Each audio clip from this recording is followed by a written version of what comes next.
This year we've done kind of like a African tour without even realizing it. So we started in Nigeria, which is where I'm from, in case you didn't know.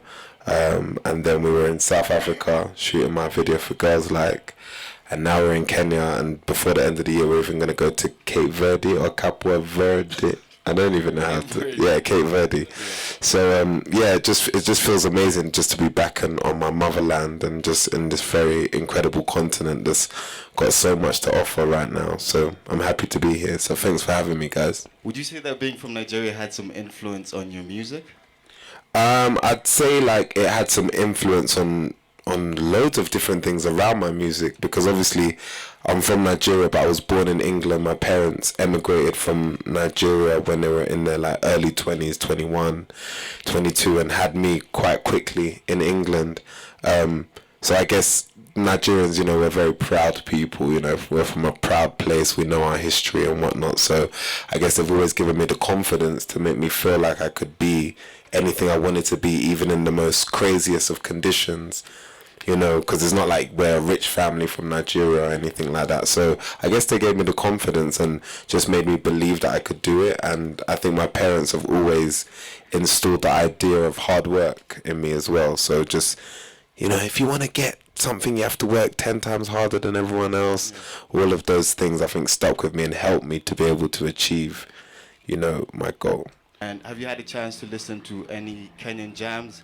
Well, personally, I know I don't think it's particularly from Kenya, but I know Diamond is quite big, like in the East African region. So I've been up on his music, and then I'm just really excited to get into actual, because I know that it's not just Kenya, it's kind of East Africa as a scene when it comes to the music over here. So it's my first day. I got here yesterday. I'm really looking forward to like learning a little bit more about, you know, Kenyan artists specifically, but it all sounds pretty amazing, everything I've heard so far. And you talked about being confident and overcoming different sort of challenges while you tried coming up. What's been your biggest challenge? I'd say, to be honest, I guess the same challenge that all Africans kind of face, like just trying to find your identity, like within this kind of big, wide world, you know, just trying to be able to define yourself, and not for you to be defined, you know, because like I said, you know, of Nigerian heritage, when you're growing up in London, the people are constantly trying to put you in a box. So they're trying to say, you know, you're a rough guy, or you're someone who is the complete opposite of that, or you hang around with street people. There's constant definitions for what you are. You never really get to define yourself, and becoming a musician was really one of my ways of having my own identity for myself. So I guess I guess my challenge and obstacles was the same that pretty much I can imagine most Africans have to face in this world, just trying to, you know, be able to stand alone as my own person and be seen as that, you know.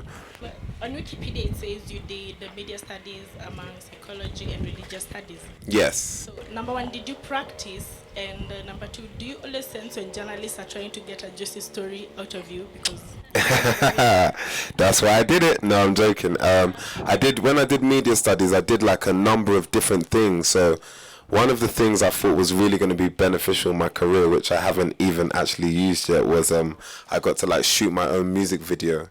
And I used my cousin, and he was an actor, and I used one of my sister's friends, and I did like a really impressive, I remember I was so pleased with this video, but to this day I've never like shot my own video or directed it. So maybe now you've said that, I need to go away over Christmas, reflect, and I need to do that next year. But then in terms of like in terms of just knowing how to just dodge certain types of questions, I guess some of that came from media. But like I said, when you're growing up in London, just the level of how streetwise you have to become, I think helps you. You can kind of know when someone's going to ask you something and they don't have the purest intention with what they're going to ask you, or they have a different agenda. You just kind of know from being a streetwise person. So that's how I think I know how to do that.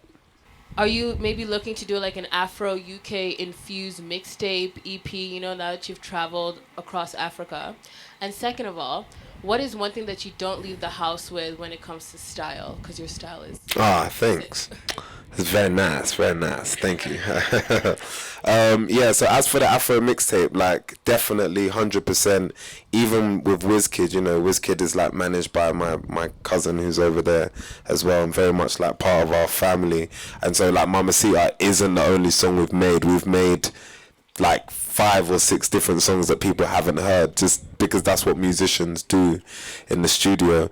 And so I'm waiting for the opportunity to meet not only more Nigerian artists, but just more African, East and West, and even in the South in general, and just collaborating. But this is something that I want to take time with.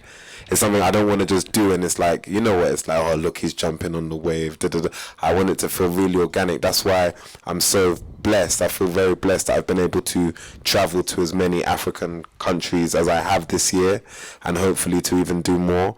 But yeah, there definitely will be an African mixtape, and I'm gonna try and speak some languages as well. Why not? I'm gonna try. And then the one thing I never leave my house without. Now, I'd say I recently got this ring for my birthday. It's like, one of these rings is like the Nigerian flag. If you like look, it's like green, white, green. But then the one underneath it, I just got it for my birthday, and it's from like a very special friend. So I don't leave my house without it. So much bigger, hit songs across the globe. And it's puzzling to me how you remain to stay humble, because you've done so many big things from back then. Yeah. Looking at you now, so humble, so grounded. What's your secret?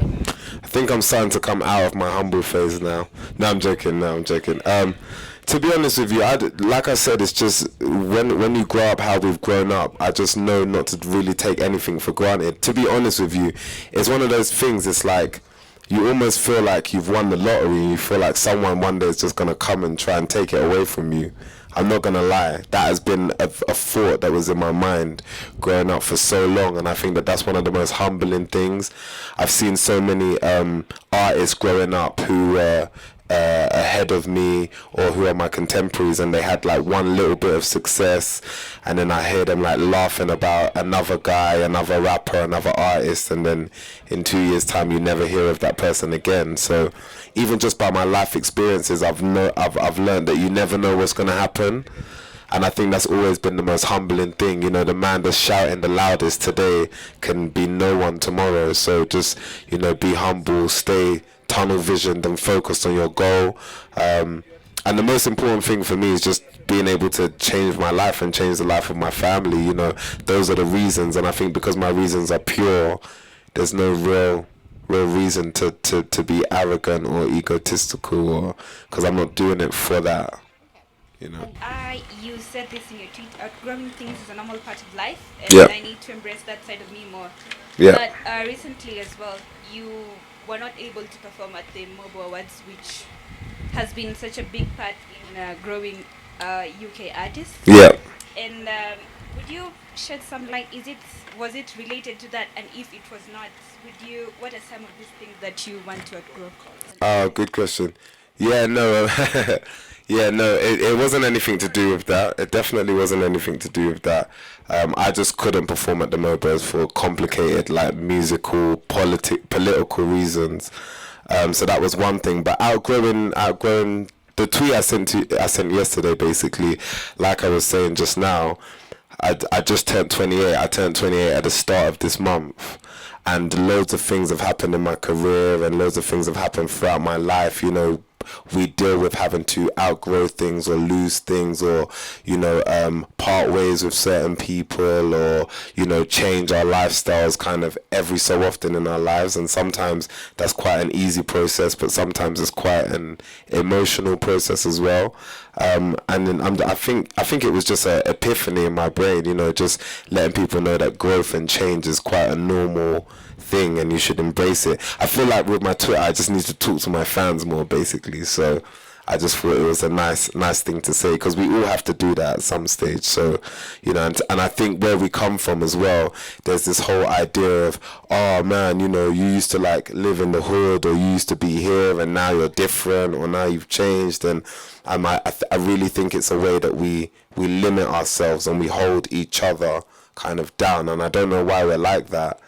but I just felt like it was important for someone like myself to let people know that growth and change and outgrowing things is not always a negative thing, because I think sometimes we tend to see it as a negative. So thank you so much for the questions. I have two last questions. Yeah. Yesterday over dinner, I heard you tell one of the waitresses, asante.